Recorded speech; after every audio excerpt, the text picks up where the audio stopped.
ಸರ್ಕಾರಿ ಬಸ್ ನಿಲ್ದಾಣ ಯಾಕೆ ಅಭಿವೃದ್ಧಿ ಮಾಡಲಿಕ್ಕಾಗಲಿಲ್ಲ?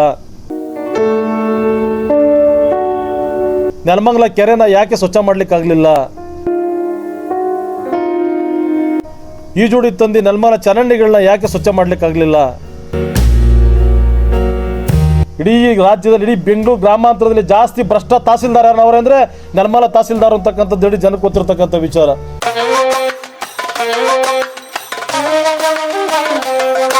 ಸಾಧನೆ ಈ ಕ್ಷೇತ್ರ ಶಾಸಕರದು, ಬಾರ್ಲೈನ್ ಶಾಸಕರದು.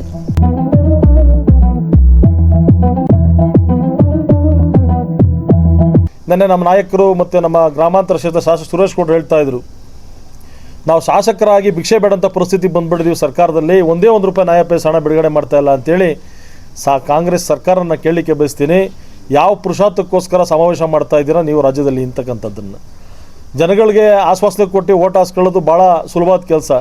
ನಾವು ಮಾಡಿರ್ತಕ್ಕಂಥ ಕೆಲಸಗಳ ಮೇಲೆ ಓಟ್ ಹಾಸ್ಕೊಳ್ಳೋದೈತಲ್ಲ, ಅದು ನಿಜವಾದ ಒಬ್ಬ ಶಾಸಕರು ಮತ್ತು ಪಕ್ಷದ ಜವಾಬ್ದಾರಿಯುತವಾದ ಕೆಲಸ. ಆದ ಕಾರಣ ನಾನೇನು ಜಾಸ್ತಿ ಮಾತಾಡ್ಲಿಕ್ಕೆ ಹೋಗಲ್ಲ. ರಾಜ್ಯ ಸರ್ಕಾರ ಏನೇನು ಮಾಡೋದು ಅಂತಕ್ಕಂಥದ್ದು ಎಲ್ಲರಿಗೂ ಗೊತ್ತಿರತಕ್ಕಂಥ ವಿಚಾರ ಬಾದ. ಆದರೆ ನಮ್ಮ ತಾಲೂಕಲ್ಲಿ 2 ವರ್ಷಗಳಿಂದ ಈ ತಾಲೂಕಿರತಕ್ಕಂಥ ಶಾಸಕರು ಒಂದೇ ₹1 ಒಂದು ನಯಾ ಪೈಸದ್ದು ಕೂಡ ಬರೀ ಗುದ್ಲಿ ಪೂಜೆ ಮಾಡ್ತಾ ಇರ್ತಕ್ಕಂಥದ್ದು ಶ್ರೀನಿವಾಸ ಮೂರ್ತಿ ಕಾಲದಲ್ಲಿ, ಡಾಕ್ಟರ್ ಶ್ರೀನಿವಾಸ ಮೂರ್ತಿ ಕಾಲದಲ್ಲಿ ಏನೇನು ಸರ್ಕಾರದಿಂದ ಆಗಿರ್ತಕ್ಕ ಅನುಮೋದನೆ ಹಣನ ಗುದ್ಲಿ ಪೂಜೆ ಮಾಡೋರು ಬಿಟ್ಟರೆ, ಅವರು ಶಾಸಕರಾದ್ಮೇಲೆ ಎಲ್ಲೋ ಬಂದಿರಬೇಕು, ಬಹುಶಃ ಒಂದು 50 ಲಕ್ಷನೋ 1 ಕೋಟಿನೋ ದುಡ್ಡು ಬಂದಿರಬೇಕೇನೋ, ಅದನ್ನು ಬಿಂಬಿಸ್ತಾ ದೊಡ್ಡದಾಗಿ ಬಿಂಬಿಸ್ಕೊಂಡು ಹೋಗಿ ಏನೋ ಸಾಧನೆ ಮಾಡಲಿಕ್ಕೆ ತೋರಿಸ್ಕೊಳ್ಳೋಕೆ ಹೊರಟವ್ರೆ.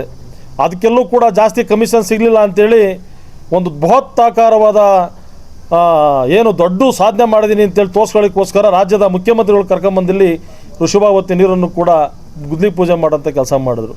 ನಾನು ಕೇಳಲಿಕ್ಕೆ ಬಯಸ್ತೀನಿ, 2 ವರ್ಷಗಳಿಂದ ಗೌರ್ಮೆಂಟ್ ಸರ್ಕಾರಿ ಬಸ್ ನಿಲ್ದಾಣ ಯಾಕೆ ಅಭಿವೃದ್ಧಿ ಮಾಡಲಿಕ್ಕಾಗಲಿಲ್ಲ?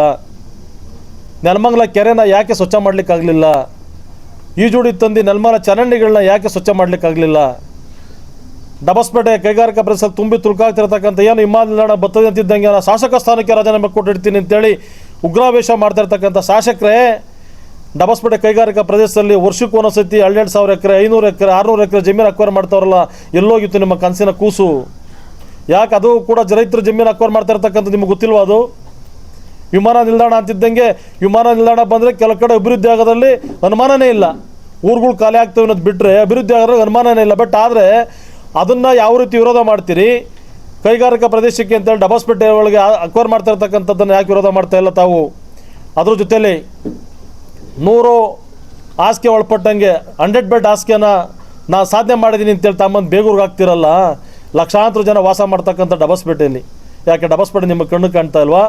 ಅಥವಾ ಸೋಂಪುರ ಹೋಬಳಿ ಜನ ನಿಮ್ಗೆ ಯಾರು ಮತ ನೀಡಿಲ್ಲ, ಅಥವಾ ದುಡ್ಡು ಜಾಸ್ತಿ ಕುಕ್ಕರು ದುಡ್ಡನ್ನು ಜಾಸ್ತಿ ಖರ್ಚಾಯ್ತಾ ಅಂತಕ್ಕಂಥ ಮಾತನ್ನು ಈ ಕ್ಷೇತ್ರ ಶಾಸಕರನ್ನ ಕೇಳಬೇಕಾಗ್ತದೆ. ನಾನು ಬೇಡಿಕೆ ಇಡ್ತಾ ESI ಹಾಸ್ಪಿಟ್ಲು ಕೊಡಿ. ಹೊರಗಡೆಯಿಂದ ಕರ್ನಾಟಕ, ಆಂಧ್ರ, ತಮಿಳುನಾಡು, ಕೇರಳ ಸುಮಾರು ರಾಜ್ಯಗಳಿಂದ ಬಂದು ಜನ ಅಲ್ಲಿ ಪಾಪ ವಾಸ ಮಾಡ್ತಾವ್ರೆ. ಗೌರ್ಮೆಂಟ್ ಹಾಸ್ಪಿಟ್ಲಲ್ಲಿ ಒಂದು ಎಕ್ಸ್ರೇ ಮಿಷಿನ್ ಇಲ್ಲ, ಒಂದು ಹೆರಿಗೆ ಮಾಡ್ಬೇಕಾರೆ, ಆಪ್ರೇಷನ್ ಮಾಡ್ಬೇಕಾರೆ ಒಂದು ಸರಿಯಾದ ವ್ಯವಸ್ಥೆ ಇಲ್ಲ. ನಾನು ಇದೇ ಸುಧಾಕರ್ ಮಿನಿಸ್ಟರ್ ಆಗಿದ್ದಲ್ಲೂ ಕೂಡ ವಿರೋಧ ಮಾಡಿದ್ದೀನಿ. ಏನು ಅದನ್ನು ಕೆಲವು ಜನ ಮುಂದಿಕ್ಕೊಂಡು ನನ್ನ ಬೆತ್ಕಟ್ಟಂಥ ಕೆಲಸ ಮಾಡಿಕೊಂಡಿರ್ತಕ್ಕಂಥ ಶಾಸಕರಿಗೆ ನಾವು ಮುಂದಿನ ದಿನಗಳು ಏನು ಪಾಠ ಕಲಿಸ್ಬೇಕು ಅಂತಕ್ಕಂಥ ಗೊತ್ತದೇ ಕಲಿಸ್ತೀವಿ. ಒಂದು ಪಂಚಾಯತ್, ಗ್ರಾಮ ಪಂಚಾಯತಿಗೆ ಒಂದೇ ಒಂದು ಮನೆ ಕೊಟ್ಟಿಲ್ಲ, ಒಂದು ಗ್ರಾಮ ಪಂಚಾಯತಿಗೆ ಒಂದು ಮನೆಗಳು ಕೊಟ್ಟಿಲ್ಲ. ಇದನ್ನು ಸಾಧನೆ ವೇಷ ಅವರದು. 2,000 3 ತಿಂಗಳು ಒಂದ್ಸತಿ 2,000 ದುಡ್ಡು ಹಾಕೋದು ಸಾಧನೆ ಮಾಡ್ತೀವಿ ಅಂತಕ್ಕಂಥದ್ದು ಬಿಂಬಿಸಕ್ಕೆ ಹೊರಟಿರ್ತಕ್ಕಂಥದ್ದು. ಈಗ ಬಂದೇ ಇರುವಂಥ 3-4 ತಿಂಗಳು ಎಲ್ಲ ಇನ್ನು ಜಿಲ್ಲಾ ಪರಿಷತ್, ತಾಲೂಕು ಪಂಚಾಯತ್ ಹತ್ರಕ್ಕೆ ಬರ್ತಿದ್ದಂಗೆ ನೋಡಿ 2-2 ತಿಂಗಳು ಒಂದ್ಸತಿ ಹಾಕೊಂಡು ದುಡ್ಡು ಹಾಕ್ಬಿಡ್ತಾರೆ. ಈ ಥರ ಕೆಲಸಗಳನ್ನ ಮಾಡ್ಕೊಂಬತ್ತಾ ಇರ್ತಕ್ಕಂಥ ಕಾಂಗ್ರೆಸ್ ಸರ್ಕಾರದ ವಿರುದ್ಧವಾಗಿ ನಾವು ಹೋರಾಟ ಮಾಡಬೇಕಾಗ್ತದೆ. ಇವತ್ತು ನಮ್ಮ ತಾಲೂಕಲ್ಲಿ ಎಲ್ಲೂ ಕೂಡ ಒಂದು ರಸ್ತೆಗಳು ಆಗ್ತಾ ಇಲ್ಲ. ಯಾವುದೋ ಬರ್ತಾರೆ, ಗುದ್ಲಿ ಪೂಜೆ ಮಾಡ್ತಾರೆ, ಹೋಗ್ತಾರೆ, ಬಿಟ್ಟರೆ ಒಂದೇ ಒಂದು ಏನು ಬೇಡ.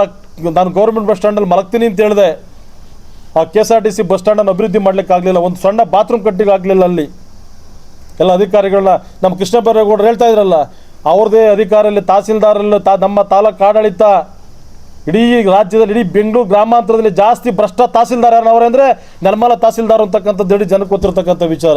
ಅವ್ರು ಯಾರೋ ಸ್ವಲ್ಪ ಜನ ಪತ್ರಕರ್ತರನ್ನ ಮಾಡಿಕೊಂಡು ತಹಸೀಲ್ದಾರ್ ಏನು ಅವ್ರನ್ನ ಬೇಕಾದಂಗೆ ಬರ್ಸ್ಕೊಂತವ್ರು. ಪಾಪ ತಹಸೀಲ್ದಾರ್ ಲಂಚ ತಗೋತಾರೆ ಅಂತ ನೇರವಾಗಿ ಹೇಳೋರು. ಪಾಪ ಯಾರೋ ಒಬ್ಬ ಅವ್ರ ಕೈ ಕೆಳಗೆ ಕೆಲಸ ಮಾಡ್ತಾ ಇರ್ತಕ್ಕಂಥ ಒಬ್ಬ ಮಹಿಳೆ ತಹಸೀಲ್ದಾರ್ ಲಂಚ ಕೊಡಬೇಕು ಅಂತಕ್ಕಂಥ ಮಾತು ಹೇಳ್ಬೇಕಾದ್ರೆ ಯಾಕೆ ಇಷ್ಟು ಹತ್ರದಲ್ಲಿ ಬಂದಿರತಕ್ಕಂಥ ಕೃಷ್ಣ ಬೈರೇಗೌಡರು ನಮ್ಮ ತಾಲೂಕು ಆಫೀಸ್ ಸೆಂಟ್ರಿಗೆ ಕೊಡಬೇಕಾಗಿತ್ತು.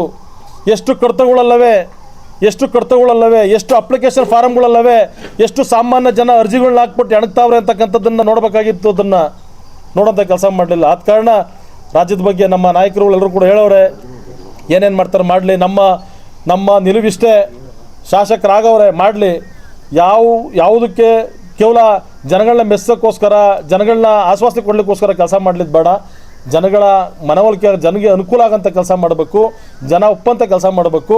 ಅವ್ರು ಯಾರೇ ಶಾಸಕರು ಕೂಡ ಇವತ್ತು ನಮ್ಮಲ್ಲಿ ಬಾರು ಭಾಳ ಕಡಿಮೆ ಇದ್ದು, ಏನು ಇವತ್ತು ರೈಟ್ ಜಾಸ್ತಿ ಮಾಡ್ತಾರೆ. ನಮ್ಮಲ್ಲಿ ಬಾರ ಏನು ಅಂತ ಸಿಕ್ಬಿಟ್ಟು ಶಿವಗಂಗೆ ಸರ್ಕಲ್ ಒಂದಕ್ಕೆ ಅವ್ರು ಯಾರ್ಯಾರು ಸ್ನೇಹಿತರು ಹಿಂದೆ ಮುಂದೆ ಯಾರ್ಯಾರು ಇದ್ದರು, ಅವ್ರ ಸ್ನೇಹಿತರುಗಳು ಯಾರಿದ್ರು ಎಲ್ರಿಗೂ ಕೂಡ ಒಂದೊಂದು ಲೈಸೆನ್ಸ್. ಒಳ್ಳೆ ಒಬ್ಬ ಪುರುಷಾರ್ಥ ಕಡೆ ನೀನು ಕೈ ಎತ್ತು ಮುಗಿಬೇಕು ನಮ್ಗೆ ಇರ್ತಕ್ಕಂಥ ಶಾಸಕರಿಗೆ. ಶಿವಗಂಗೆ ಕ್ಷೇತ್ರ ಅಂದ್ರೆ ಗಂಗಾಧರ, ನಾವು ಅದಕ್ಕೆ ಗಂಗಾಧರೇಶ್ವರನ ಹೆಸರಿಟ್ಕೊಂಡು ಓಡಾಡ್ತಾ ಬರ್ತಾ ಕೆಂಪೇಗೌಡ ರಸ್ತೆ ಅದು. ಇವತ್ತು ಅದನ್ನು ಬಾರ್ ಲೈನ್ ಅಂತ ಕರೆ ಅಂಥ ಒಂದು ವ್ಯವಸ್ಥೆ ತಂದುಬಿಟ್ಟಿರ್ತಕ್ಕಂಥವ್ರು ಸಾಧನೆ ಈ ಕ್ಷೇತ್ರ ಶಾಸಕರದು, ಲೈನ್ ಶಾಸಕರದು. ಅಭಿವೃದ್ಧಿ ಕಡೆ ಗಮನ ಕೊಡಿ. ಇವತ್ತು ಏರ್ಪೋರ್ಟ್ಗೆ ಯಾವ ರೀತಿ ವಿರೋಧ ಮಾಡ್ತಾ ಇದ್ದೀರಿ, ಡಬಸ್ಪೇಟಲ್ಲೂ ಕೂಡ ಒಂದೇ ಒಂದು ಇಂಚು ಜಾಗ ಬಿಡಲ್ಲ ಅಂತ ಒಂದು ಸ್ಟೇಟ್ಮೆಂಟ್ ಕೊಡಿ. ವಿಧಾನಸಭೆಯಲ್ಲಿ ಮಾತಾಡೋಂಥ ಕೆಲಸ ಮಾಡಿ. ಅಲ್ಲೂ ರೈತರೇ, ನಾವು ರೈತರೇ, ಎಲ್ಲರೂ ಕೂಡ ಒಂದೇ. ಇಲ್ಲಿ ಅವ್ರಿಗೊಂದು ನ್ಯಾಯ, ನಮಗೊಂದು ನ್ಯಾಯ. ನಾವು ಇಡೀ ತಾಲೂಕಲ್ಲಿ ಇರ್ತಕ್ಕಂಥವ್ರು ಎಲ್ಲರೂ ಜೊತೆಲಿ ಹೋಗ್ಬೇಕು. MLAಗಳು ರಾಜಕೀಯಕ್ಕೆ ಹೆಂಗೆ ಬೇಕಾದ್ರೂ ಬದಲಾವಣೆ ಆಗ್ತಾರೆ. ಮೊನ್ನೆ ಒಂದು ವಿಡಿಯೋ ನೋಡಿದೆ ನಾನು, ಬಾಲಕೃಷ್ಣ ಅವ್ರು ಹೇಳ್ತಾರೆ ಫಸ್ಟು ಯಾವ ಶ್ರೀನಿವಾಸ್ ಅವರು MLA ಶಾಸಕರು ಇರ್ತಕ್ಕಂಥವ್ರು ಯಾರೇ ಕೂಗಾಡಿದ್ರು ಕೂಡ ನಾನು ಸೋಲೂರು ಹೋಬ್ಳಿ ಆ ಕಡೆಗೆ ಬಿಡಲ್ಲ ಅಂತೇಳಿ. ಈಗ ತಮ್ಮ ಎಲೆಕ್ಷನ್ ನಿಂತವ್ರಲ್ಲ, ನನ್ನ ಭಾಷಣ ಮಾಡ್ತಾಯಿದ್ರು, ಪಾಪ ನಮ್ಮ ಸೀನಣ್ಣ ಹೇಳ್ದಂಗೆ ಕೇಳ್ತೀನಿ ಅಂತೇಳಿ. ಅದಕ್ಕೊಂದು ಕಾರಣ ನಾನು ಸೀನಣ್ಣ ಟ್ಯಾಂಕ್ಸ್ ಹೇಳ್ಬೇಕು ನಮ್ಮ MLA ಶಾಸಕರಿಗೆ. ನಾನು ಹೆಂಗೆ ಅವ್ರು ಓಟ್ ಹಾಕೊಂಡ್ಬೇಕಾದ್ರೆ ತಮ್ಮೇ ಗೆದ್ದಿಲ್ಲಿ ನಮ್ಗೆ ಆ ಸೋಲೂರನ್ನ ಈ ಕಡೆ ಸೇರಿಸಿ ಒಂದು ಅನುಕೂಲ ಮಾಡೋಂಥ ಕೆಲಸ ಮಾಡಿಕೊಟ್ರಲ್ಲ, ಅದಕ್ಕೆ ನಾನು ಕೃತಜ್ಞತೆ ಸಲ್ಲಿಸಕ್ಕೆ ಬಯಸ್ತೀನಿ ಬಂದು. ಅದಕ್ಕೋಸ್ಕರ ನಾನು ಕೇಳೋದಿಷ್ಟೇ, ಈ ತಾಲೂಕಲ್ಲಿ ಹಲವಾರು ರೀತಿಯಾದ ವ್ಯವಹಾರಗಳು ತುಂಬಿಕಾಡ್ತದೆ, ಭ್ರಷ್ಟಾಚಾರ ಅಂತಕ್ಕಂಥ ಎತ್ಕಾಣ್ತದೆ. ಎಂಥ ಇಲಾಖೆಯಲ್ಲಿ ದುಡ್ತಾತಲ್ಲ ಅಂತಕ್ಕಂಥವ್ರಿಲ್ಲ, ಇಂಥ ಇಲಾಖೆ ದುಡ್ತಾ, ಎಲ್ಲ ಇಲಾಖೆಯಲ್ಲಿ ದುಡ್ತಾ ಅಂತವ್ರೆ. ಎಕ್ಸ್ಪೆಷಲಿ ರೆವಿನ್ಯೂ ಡಿಪಾರ್ಟ್ಮೆಂಟ್ ಮಾತ್ರ 12 ಗಂಟೆ ರಾತ್ರಿ ಬಂದು ತಹಸೀಲ್ದಾರರು ಹೆಬ್ಬೆಟ್ ಕೊಡೋದ್ರ ಮುಖಾಂತರ ಖಾತೆ ಮಾಡ್ತಾರೆ ಅಂತಕ್ಕಂಥ ಮದ್ದತಿಯನ್ನು ತಾಲೂಕು ಆಫೀಸ್ ಮುಂದೆ ಸ್ಟ್ರೈಕ್ ಮಾಡ್ತಾರೆ. ಅದನ್ನು ಕೇಳೋಂಥ ಶಕ್ತಿ ಕೃಷ್ಣ ಬೈರೇಗೌಡರಿಗಿಲ್ಲ. ಯಾವನೋ ಬರ್ಕೊಟ್ಟಿದ್ದನ್ನ, ಕಾಂಗ್ರೆಸ್ ಚೇಲ ಬರ್ಕೊಟ್ಟಿದ್ದನ್ನು ಜೋರ ಭಾಷಣ ಪಟ್ಟು ಪುಡಾರ ಹಚ್ಕೊಂಡು ಅಂತ ಕೇಳ್ತಾವ್ರೆ. ಅವರು ಇರಲಿ, ಈ ಮಾಧ್ಯಮದ ಪ್ರಕಾರ ಚಾಲೆಂಜ್ ಮಾಡ್ತಾ ಇದ್ದೀನಿ. ಇನ್ನು 10 ವರ್ಷ ಆಗ್ಬೋದು, 5 ವರ್ಷ ಆಗ್ಬೋದು, ಅವ್ರ ಪಕ್ಕದಲ್ಲಿ ಅವ್ರು ಇರೋದನ್ನು ಕೂತ್ಕೊಂಡು ವಿಧಾನಸಭೆಯಲ್ಲಿ ಅವ್ರು ಉತ್ತರ ಕೊಡೋಂಥ ಕೆಲಸನ ಮಾಡ್ತೀನಿ. ನಾನೇ ಪುಡಿ ರಾಜಕಾರಣ ಎಲ್ಲ. ವಿಧಾನಸಭೆಯಲ್ಲಿ ಕೃಷ್ಣ ಬೈರೇಗೌಡರಿಗೆ ಕೆಲವೇ ದಿನದಲ್ಲೇ ಎಲ್ಲರೂ ಕೂಡ ಒಂದು MLA ಆಗಿ ವಿಧಾನಸೌಧದಲ್ಲೇ ಕೃಷ್ಣ ಬೈರೇಗೌಡರಿಗೆ ಉತ್ತರ ಕೊಡ್ತೀನಿ. ಅದನ್ನು ನಾವೇನು ನಿಮ್ಮ ಥರ ನಿಮ್ಮ ಅಪ್ಪನೇ ಸಲ್ಕೊಂಡು ರಾಜಕಾರಣ ಮಾಡ್ತಾಯಿಲ್ಲ ಕೃಷ್ಣ ಬೈರೇಗೌಡ್ರೆ. ಕಷ್ಟ ಬಿದ್ದು ಗ್ರಾಮ ಪಂಚಾಯತಿಯಿಂದ ಗೆದ್ದು ಗ್ರಾಮ ಪಂಚಾಯತಿ ಅಧ್ಯಕ್ಷರಾಗಿ ಸಂಘಟನೆ ಮಾಡ್ಕೊಂಡು ಬರ್ತಾ ಇರ್ತಕ್ಕಂಥವ್ರು ನಾವು. ನಮ್ಮ ಪಾರ್ಟಿ ಇವತ್ತು ಸಂಘಟನೆ ಮಾಡ್ತಕ್ಕಂಥ ಶಕ್ತಿ ಗೊತ್ತೈತೆ ನಮ್ಮನೆಲ್ಲರೂ ಅವರೇ. ನಾವು ಸಂಘಟನೆ ಮಾಡೋಂಥ ಶಕ್ತಿ ಮಾಡಿ ಪಾರ್ಟಿ ಮುಂಬರ್ತಕ್ಕಂಥ ಚುನಾವಣೆಗಳಲ್ಲಿ ನಾವು ಕೆಲಸ ಮಾಡೇ ಮಾಡ್ತೀವಿ. ಒಂದು ಸಣ್ಣ ಸಲಹೆ ಕೊಡಲಿಕ್ಕೆ ಬಯಸ್ತೀನಿ. ತಾಲೂಕಲ್ಲಿ ಅಭಿವೃದ್ಧಿ ಕಡೆ ನೀವು ಗಮನ ಕೊಟ್ಟು ಕೆಲಸ ಮಾಡೋದಾದರೆ ನಮ್ಮ ಸಂಪೂರ್ಣ ಸಹಕಾರ ಶಾಸಕರಿಗೆ ಐತೆ ಅಂತಕ್ಕಂಥ ಮಾತನ್ನು ಹೇಳಿ